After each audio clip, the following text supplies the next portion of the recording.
नमस्कार दोस्तों, आप सभी का स्वागत है टारगेट विद नीतीश में। आशा करता हूं कि आप सभी अच्छे होंगे। दोस्तों, आज के इस एपिसोड में हम बीपीएससी में पूछे जा चुके आधुनिक भारत से जुड़े महत्वपूर्ण प्रश्नों को विस्तृत व्याख्या के साथ देखेंगे। मेरा नाम है नीतीश कुमार। आइए शुरू करते हैं। ये रहा मेरा एजुकेशनल क्वालिफिकेशन। दोस्तों, आज के इस एपिसोड में हम एक नई पहल कर रहे हैं। हर एपिसोड में हम एक कोट देंगे और उस कोट का मतलब क्या है इसको भी हम समझाएंगे। दोस्तों, यहां जो कोट आप देख रहे हैं वो फ्रांसीसी दार्शनिक वाल्टेयर के द्वारा दी गई है। ये कोट क्या है? I may not agree with what you have to say, but I will defend to the death your right to say it. दोस्तों, इसका मतलब हुआ कि आप क्या कह रहे हैं, हो सकता है कि जो आप कहना चाह रहे हैं उससे हम सहमत ना हो, लेकिन आपके कहने के अधिकार को, किसी मुद्दे पर विचार व्यक्त करने के अधिकार को अपने मरते दम तक मैं उसकी रक्षा करूंगा। तो ये दोस्तों रहा स्वतंत्रता पे, जो है फ्रीडम ऑफ स्पीच पे वाल्टेयर की एक कथन, और बहुत ही महत्वपूर्ण है संविधान के भी स्टूडेंट के लिए, साथ ही साथ उन लोगों के लिए भी जो दूसरे के विचारों का सम्मान नहीं करते। आइए शुरू करते हैं आज का पहला प्रश्न। 1878 के वर्नाक्यूलर प्रेस एक्ट को किसने रद्द कर दिया था? ऑप्शन ए है लॉर्ड रिपन, ऑप्शन बी है लॉर्ड लिटन, ऑप्शन सी है लॉर्ड कर्जन और ऑप्शन डी है लॉर्ड मिंटो। दोस्तों, 1878 का जो वर्नाक्यूलर प्रेस एक्ट आया था, इसके माध्यम से भारतीय भाषाओं में जो भी अखबार छपते थे उन पर प्रतिबंध लगाने का प्रावधान था। दोस्तों, ये जब एक्ट आया था तो उस समय भारत का गवर्नर जनरल लॉर्ड लिटन था, जिसका कार्यकाल 1876 से लेकर 1880 था।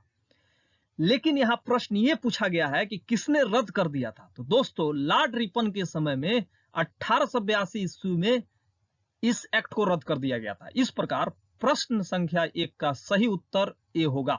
आइए व्याख्या देख लेते हैं। लॉर्ड रिपन ने 1882 ईस्वी में वर्नाक्यूलर प्रेस एक्ट को रद्द कर दिया और भारतीय भाषाओं के समाचार पत्रों को अंग्रेजी भाषा के समाचार पत्रों के समान ही स्वतंत्रता दे दी। आपको बता दें कि वर्नाक्यूलर प्रेस एक्ट 1878 ईस्वी में लॉर्ड लिटन के कार्यकाल में पारित हुआ था। लॉर्ड लिटन का जो गवर्नर जनरल के रूप में कार्यकाल था 1876 से लेकर 1880 था। इसी प्रकार जो लॉर्ड रिपन था उसका जो गवर्नर जनरल के रूप में कार्यकाल था 1880 से लेकर 1884 था। इस अधिनियम को मुंह बंद कराने वाला अधिनियम भी कहा जाता है। दोस्तों, जैसा कि हम पढ़ चुके हैं कि यह एक्ट जो है उन भारतीय भाषाओं के अखबारों पर प्रतिबंध लगाता था जो ब्रिटिश सरकार के खिलाफ लिखते थे। इसी कारण इसे मुंह बंद कराने वाला अधिनियम भी कहा गया। इस एक्ट के द्वारा जिला मजिस्ट्रेट को यह अधिकार था कि वह किसी भी भारतीय भाषा के समाचार पत्र से बॉन्ड पेपर पर हस्ताक्षर करवा ले कि वहां कोई भी ऐसी सामग्री नहीं छापेगा जो सरकार विरोधी हो। दोस्तों, इसका मतलब हुआ कि जो ब्रिटिश सरकार थी इस एक्ट के माध्यम से जिला मजिस्ट्रेट जो होता था उस समय, डिस्ट्रिक्ट मजिस्ट्रेट, उसको यह अधिकार दे दी कि जो भी अखबार मालिक हैं उनसे वह एक बॉन्ड पर साइन करवा ले और उसमें शर्त हो कि वह कोई भी ऐसी सामग्री नहीं छपेगा जो सरकार विरोधी हो। अगर वह छापता है तो उसकी अखबार की जो छापने की प्रिंटिंग मशीन है और जो भी अखबार से जुड़ी संपत्ति है उसको जब्त कर ली जाएगी। अगला प्रश्न,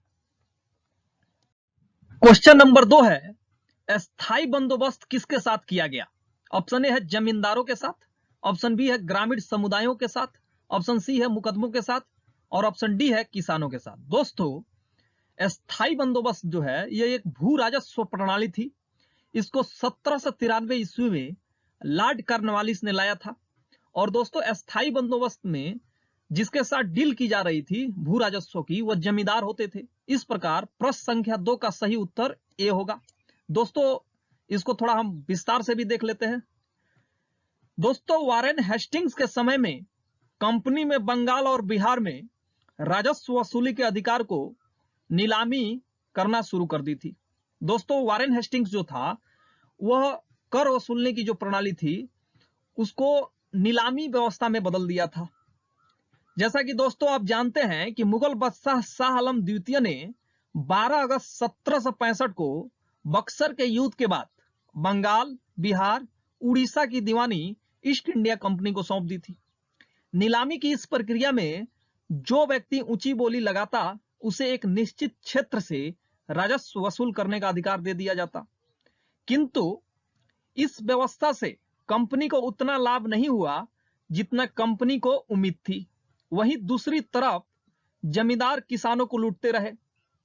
दोस्तों, इसके बाद 1793 ईस्वी में लॉर्ड कॉर्नवालिस ने एक नई व्यवस्था लाया, जिसके अंतर्गत कंपनी ने बंगाल, बिहार में भू राजस्व अस्थायी करने का फैसला किया। यही व्यवस्था जो था अस्थायी बंदोबस्त के नाम से जाना गया। इस व्यवस्था में जमींदारों को जागीर यानी कि किसानों का जमीन का मालिक बना दिया गया। इन जमींदारों को जागीरदार के नाम से भी जाना जाता था, क्योंकि ये जागीर के मालिक बना दिए गए। इन्हें एक फिक्स्ड समय में राजस्व की एक निश्चित राशि सरकार को देनी पड़ती थी। इस व्यवस्था में जमींदार मुगल काल के जमींदारों से बेहतर स्थिति में पहुंच गया था। अस्थायी बंदोबस्त से कंपनी को नियमित आय होने लगी। ये जागीरदार शहरों में रहते थे और ऐशो आराम की जिंदगी जीते थे।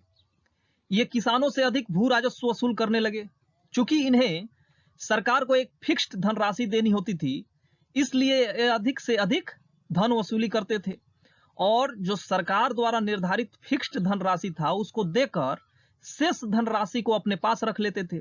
धीरे धीरे जो जागीरदार थे यानी कि जमींदार, वह संपन्न होने लगे।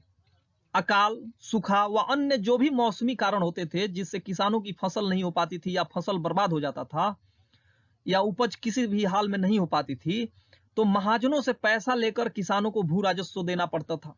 इसके कारण किसानों की स्थिति काफी दयनीय हो जाती थी। हद तो तब हो गई जब 1799 ईस्वी में जागीरदारों को यह अधिकार मिल गया कि जो किसान भू राजस्व न दें उन्हें जमीन से बेदखल करने के साथ साथ उनकी संपत्ति भी जब्त कर ली जाए। तो दोस्तों, अस्थायी बंदोबस्त जो था ये बहुत ही एक शोषणकारी व्यवस्था था जो किसानों को शोषण करता रहता था। आइए दोस्तों, इस प्रश्न की व्याख्या देख लेते हैं। 1793 ईस्वी में कॉर्नवालिस ने भू राजस्व की स्थायी बंदोबस्त प्रणाली का प्रारंभ किया।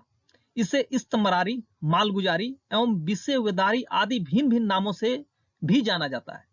यह व्यवस्था बंगाल, बिहार, उड़ीसा, उत्तर प्रदेश के वाराणसी एवं उत्तरी कर्नाटक में लागू थी। इस प्रणाली के अंतर्गत समूचे भारत का 19% क्षेत्र शामिल था। इस व्यवस्था के द्वारा जमींदारों के एक नए वर्ग को भूस्वामी घोषित कर दिया गया, जिसे भूमि के कुल लगान का 10/11 भाग कंपनी को देना था तथा शेष 1/11 भाग अपनी सेवाओं के लिए रखना था। दोस्तों, जमींदार जो है कितना लगान लेंगे इसका कोई फिक्स अमाउंट नहीं निर्धारित किया गया था, तो इसके कारण जमींदार जो है अपने मनमानी वसूली करते थे और उसका 10/11 भाग कंपनी को दे देते थे और जितना ज्यादा वसूलेंगे उसका 10/11 भाग उतना ही ज्यादा होगा और 1/11 भाग अपनी सेवाओं के लिए रख लेते थे। अगला प्रश्न, तीसरा प्रश्न है, बिहार में परमानेंट सेटलमेंट लागू करने का कारण था। ऑप्शन ए है जमींदारों का जमीन पर अधिकार का ना होना। ऑप्शन बी है जमींदारों के लिए जमीन पर वंश परंपरागत अधिकार को स्वेच्छा से हस्तांतरित करने का अधिकार। ऑप्शन सी है भू राजस्व का राजस्व निर्णय करना और ऑप्शन डी है जमींदारी प्रथा का उन्मूलन। दोस्तों, बिहार में परमानेंट सेटलमेंट लागू करने का मुख्य वजह था कि जमींदारों के लिए जमीन पर जो वंश परंपरागत अधिकार है वह आसानी से जो है स्वेच्छा से अपने आप ही हस्तांतरित हो जाए। तो इस प्रकार क्वेश्चन नंबर 3 का सही उत्तर बी होगा। आइए व्याख्या देख लेते हैं। इस व्यवस्था को यानी कि परमानेंट सेटलमेंट, जिसको अस्थायी बंदोबस्त के नाम से भी जाना जाता है, बिहार में लागू करने के पीछे दो कारण थे। पहला, जमींदारों के लिए जमीन पर वंश परंपरागत अधिकार को स्वेच्छा से हस्तांतरित करना।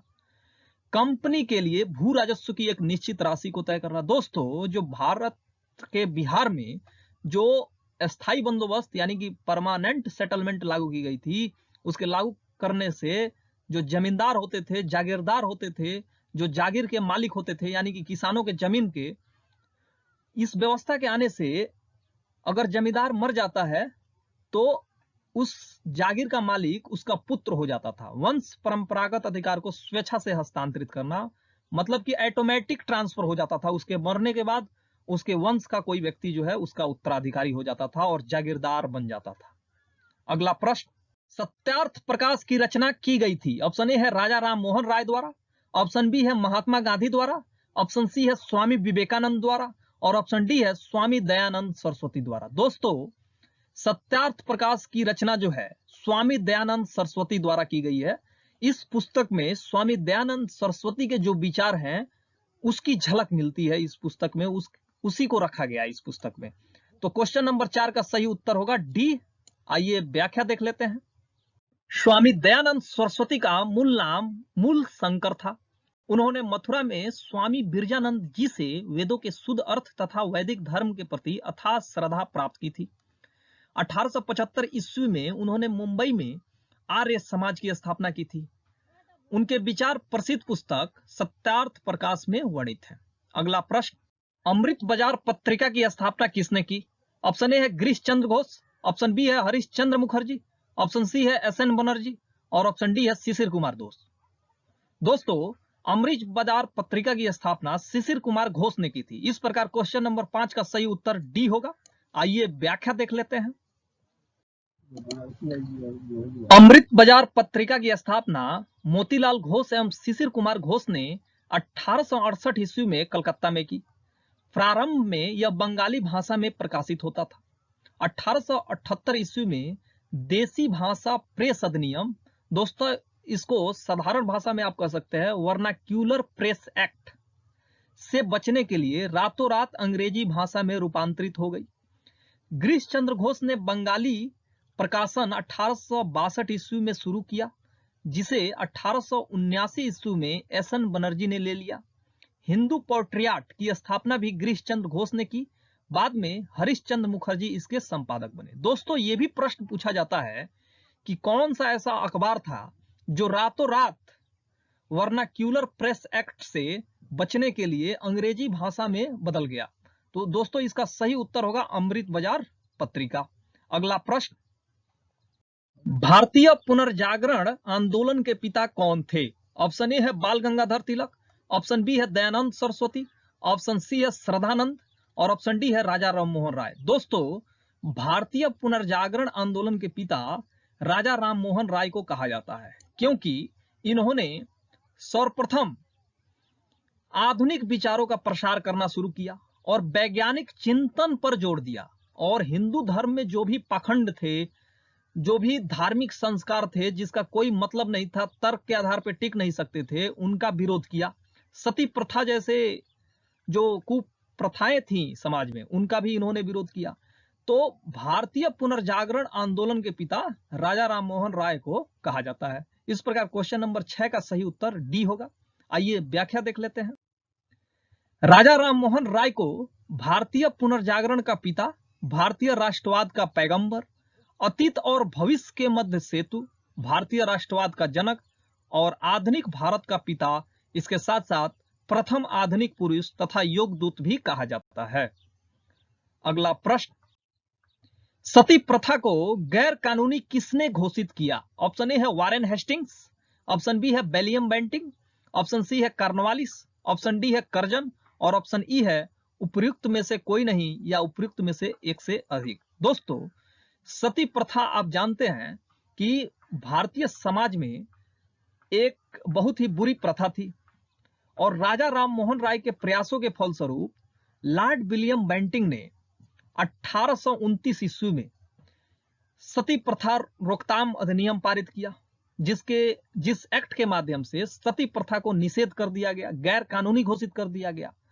तो इस प्रकार क्वेश्चन नंबर 7 का सही उत्तर बी हो गया। आइए व्याख्या देख लेते हैं। लॉर्ड विलियम बेंटिंग ने दिसंबर 1829 में नियम 17 द्वारा सती प्रथा पर प्रतिबंध लगा दिया। प्रारंभ में यह कानून केवल बंगाल प्रेसिडेंसी में लागू किया गया, परंतु 1880 ईस्वी में इसे बंबई और मद्रास प्रेसिडेंसियों में भी लागू कर दिया गया। दोस्तों, यह भी प्रश्न पूछा जा सकता है कि सर्वप्रथम जो सती प्रथा निषेध अधिनियम आया वो किस प्रेसिडेंसी में लागू हुआ? तो इसका सही उत्तर हो जाएगा बंगाल प्रेसिडेंसी। अगला प्रश्न, निम्नलिखित में से कौन आत्मीय सभा का संस्थापक था? ऑप्शन ए है राजा राम मोहन राय, ऑप्शन बी है स्वामी दयानंद सरस्वती, ऑप्शन सी है स्वामी विवेकानंद और ऑप्शन डी है अरविंद घोष। दोस्तों, आत्मीय सभा की स्थापना 1815 ईस्वी में राजा राम मोहन राय के द्वारा की गई है। और दोस्तों, आत्मीय सभा जो है इसको मित्रों का समाज भी कहा जाता है। तो इस प्रकार क्वेश्चन नंबर 8 का सही उत्तर ए होगा। आइए व्याख्या देख लेते हैं। हिंदू धर्म में एकेश्वरवादी का प्रचार करने के लिए 1815 ईस्वी में राजा राम मोहन राय ने अपने कुछ युवा समर्थकों के सहयोग से आत्मीय सभा यानी मित्रों का समाज की स्थापना की।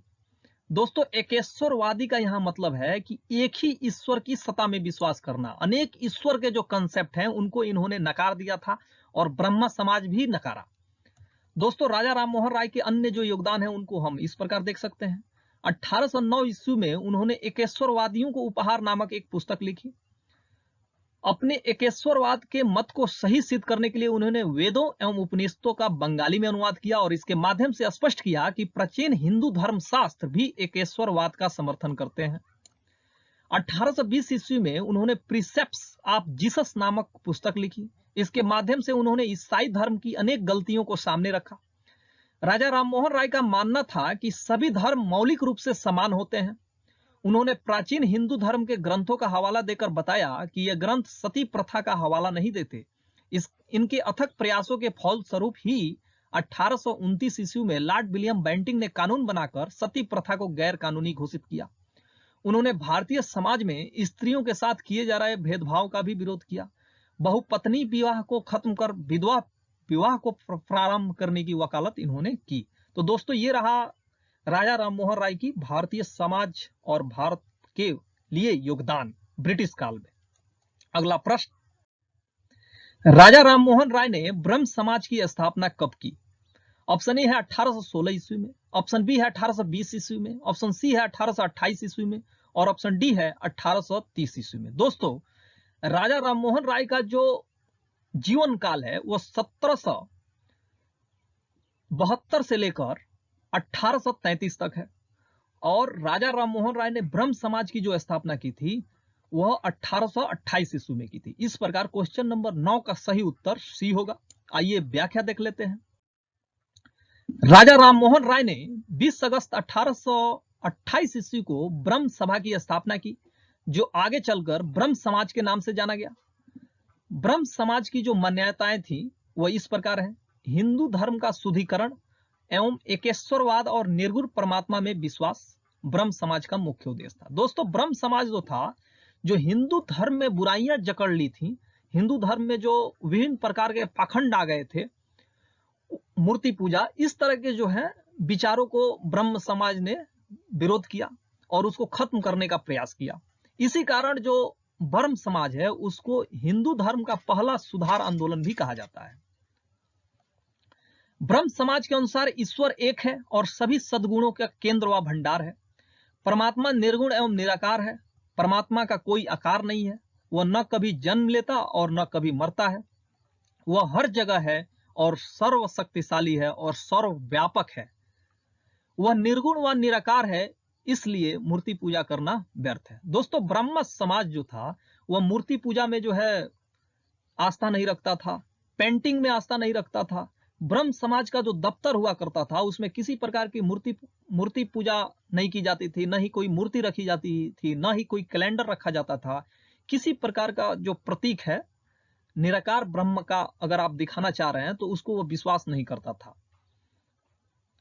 अगला प्रश्न, सती प्रथा को गैर कानूनी घोषित करने के बाद सर्वप्रथम इस कानून को किस प्रांत ने लागू किया?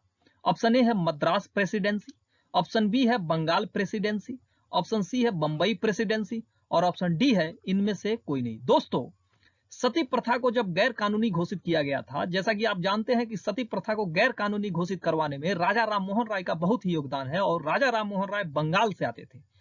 तो सर्वप्रथम इस कानून को बंगाल प्रेसिडेंसी में लागू किया गया था। इस प्रकार क्वेश्चन नंबर 10 का सही उत्तर बी होगा। आइए व्याख्या देख लेते हैं। राजा राम मोहन राय द्वारा किए गए अथक प्रयासों के फलस्वरूप सती प्रथा को भारत के governor general Lord William Bentinck के समय गैर कानूनी घोषित कर दिया गया। यह कानून सर्वप्रथम बंगाल प्रेसिडेंसी में लागू हुआ। उसके बाद यह कानून मुंबई प्रेसिडेंसी और मद्रास प्रेसिडेंसी में लागू हुआ। अगला प्रश्न, प्रार्थना समाज के संस्थापक कौन थे? ऑप्शन ए है आत्माराम पांडुरंग, ऑप्शन बी है बाल गंगाधर तिलक, ऑप्शन सी है एनी बेसेंट और ऑप्शन डी है अरविंद घोष। दोस्तों, प्रार्थना समाज का जो संस्थापक था उसका नाम था आत्माराम पांडुरंग।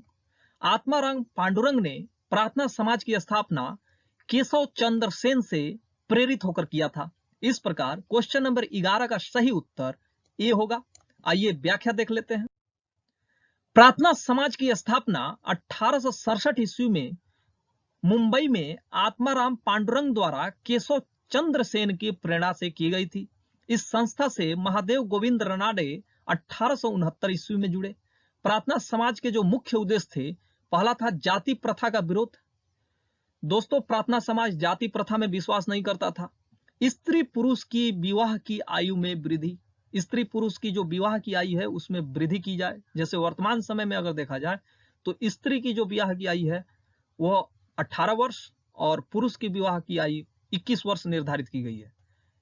और दोस्तों, परिवार नियोजन, जनसंख्या नियंत्रण के लिए सबसे अच्छा उपाय एक हो सकता है कि स्त्री पुरुष की जो विवाह की आयु है उसको वृद्धि कर दी जाए। तीसरा है विधवा विवाह एवं स्त्री शिक्षा को प्रोत्साहन। प्रार्थना समाज के दोस्तों ये 3 मुख्य उद्देश्य थे। अगला प्रश्न, 19वीं शताब्दी के उत्तरार्ध में नव हिंदुवाद के सर्वश्रेष्ठ प्रतिनिधि कौन थे? ऑप्शन ए है रामकृष्ण परमहंस, ऑप्शन बी है स्वामी विवेकानंद, ऑप्शन सी है बंकिम चंद्र चटर्जी और ऑप्शन डी है राजा राममोहन राय। दोस्तों, जैसा कि आप जानते हैं कि 19वीं शताब्दी यानी कि 1893 11 सितंबर के दिन स्वामी विवेकानंद संयुक्त राज्य अमेरिका में स्थित शिकागो में जो धर्म सम्मेलन हुआ था उसमें भाग लिए थे। और दोस्तों, ये पहला अवसर था जब किसी हिंदू द्वारा विश्व मंच पे भारतीय सभ्यता एवं संस्कृति को प्रभावी ढंग से व्यक्त किया गया था। इसके कारण जो है स्वामी विवेकानंद को नव हिंदुवाद का सर्वश्रेष्ठ प्रतिनिधि कहा जाता है 19वीं शताब्दी के उत्तरार्ध का। इस प्रकार क्वेश्चन नंबर 12 का सही उत्तर होगा बी। आइए व्याख्या देख लेते हैं। स्वामी विवेकानंद को नव हिंदुवाद का जनक माना जाता है। उन्होंने 1897 ईस्वी में रामकृष्ण मिशन की स्थापना अपने गुरु रामकृष्ण परमहंस की स्मृति में की थी। उन्होंने संन्यास ग्रहण करके अनेक धार्मिक ग्रंथों का विस्तृत अध्ययन किया। इसके साथ साथ अपने गुरु के द्वारा दी गई शिक्षाओं का भी उन्होंने गहन चिंतन करके उसे जनसाधारण की भाषा में वर्णित किया। 11 सितंबर 1893 को शिकागो धर्म सम्मेलन में शामिल होकर पहली बार किसी विश्व मंच पर भारतीय संस्कृति एवं सभ्यता को स्वामी विवेकानंद ने प्रभावी ढंग से प्रस्तुत किया। इसके कारण उनको नव हिंदुवाद का जनक माना जाता है।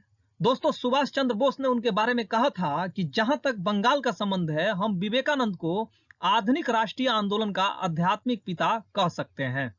अगला प्रश्न, दयानंद सरस्वती द्वारा स्थापित है। ऑप्शन ए है ब्रह्म समाज, ऑप्शन बी है आर्य समाज, ऑप्शन सी है प्रार्थना समाज और ऑप्शन डी है बहुजन समाज। दोस्तों, स्वामी दयानंद सरस्वती ने आर्य समाज की स्थापना 1875 ईस्वी में बंबई में की थी। इस प्रकार क्वेश्चन नंबर 13 का सही उत्तर बी होगा। आइए व्याख्या देख लेते हैं। स्वामी दयानंद सरस्वती ने 1875 ईस्वी में आर्य समाज की स्थापना बंबई में की थी, जिसका मुख्य उद्देश्य प्राचीन वैदिक धर्म को शुद्ध रूप में पुनः स्थापित करना था। 1877 ईस्वी में आर्य समाज का मुख्यालय लाहौर में स्थापित हुआ। शुद्ध वैदिक परंपरा में विश्वास के चलते दयानंद सरस्वती ने वेदों की ओर लौटो का नारा दिया। दोस्तों, यह प्रश्न जो है वेदों की ओर लौटो का नारा किसने दिया, अनेक एग्जामों में पूछा जा चुका है। तो इस प्रकार अगर आपसे भी पूछा जाए कि वेदों की ओर लौटो का नारा किसने दिया, तो आप बोलेंगे स्वामी दयानंद सरस्वती। धार्मिक क्षेत्र में वह मूर्ति पूजा, बहुदेववाद मतलब किसी धर्म में अनेक देवों की पूजा करना, अवतारवाद कि ये विष्णु के अवतार हैं, शंकर के अवतार हैं, इस तरह की जो कल्पना है, पशु बलि, तंत्र मंत्र और झूठे कर्मकांडों में वे विश्वास नहीं करते थे। अगला प्रश्न, किसने 1873 ईस्वी में सत्यशोधक समाज की स्थापना की? ऑप्शन ए है गोपाल कृष्ण गोखले, ऑप्शन बी है ज्योतिबा फूले, ऑप्शन सी है शिवनाथ शास्त्री और ऑप्शन डी है उपरोक्त में से कोई नहीं। दोस्तों, 1873 ईस्वी में सत्यशोधक समाज की स्थापना ज्योतिबा फूले ने की थी। ये जो निचले तबके के लोग थे उनकी रक्षा ये जो है करने में ज्यादा विश्वास रखते थे, और जो समाज में पाखंड फैले हुए थे उसको जो है ये दूर करना चाहते थे। आइए व्याख्या देख लेते हैं। 1873 ईस्वी में सत्यशोधक समाज की स्थापना ज्योतिबा फूले ने की थी।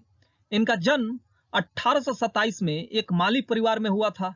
इन्होंने अपनी पुस्तक गुलामगिरी एवं अपने संगठन सत्यशोधक समाज के द्वारा तत्कालीन समय के कर्मकांडों, ब्राह्मणों एवं उनके अवसरवादी धर्म ग्रंथों से निम्न जातियों की रक्षा की थी। अगला प्रश्न, भारत में नारी आंदोलन इनकी प्रेरणा से आरंभ हुआ। ऑप्शन ए है पद्माबाई रनाडे, ऑप्शन बी है एनी बेसेंट, ऑप्शन सी है सरोजिनी नायडू और ऑप्शन डी है ज्योतिबा फूले। दोस्तों, इसमें अगर रमाबाई रनाडे का नाम होता तो उसका सही उत्तर इस प्रश्न का रमाबाई रनाडे होती, लेकिन यहां रमाबाई रनाडे नहीं है। तो भारत में जो प्रथम महिला विश्वविद्यालय, महिला स्कूल की स्थापना करने का जिसको श्रेय जाता है वे हैं ज्योतिबा फूले।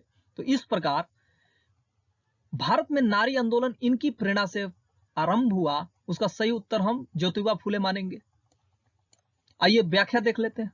भारत में नारी आंदोलन की शुरुआत महादेव गोविंद रनाडे की पत्नी रमाबाई रनाडे के द्वारा की गई थी। ज्योतिबा फूले मानते थे कि महिलाओं एवं दलितों का उत्थान करके ही सामाजिक बुराइयों को दूर किया जा सकता है। 1848 ईस्वी में उन्होंने भारत का प्रथम महिला स्कूल खोला। दोस्तों, यह जो प्रश्न है, अगर इस प्रश्न में रमाबाई रनाडे ऑप्शन में रहती तो उसका सही उत्तर रमाबाई रनाडे ही होती, लेकिन इस प्रश्न में रमाबाई रनाडे ऑप्शन में नहीं है, इसलिए इसका सही उत्तर ज्योतिबा फूले होंगी। Thank you for watching.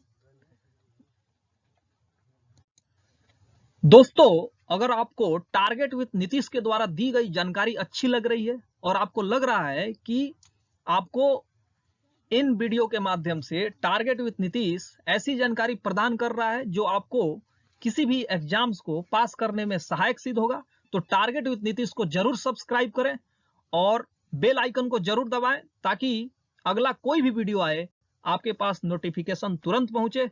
दीजिए इजाजत, कल फिर मिलेंगे एक नए भाग के साथ, एक नए मुद्दे के साथ, एक नए टॉपिक के साथ। तब तक के लिए नमस्कार, शुभ विदा।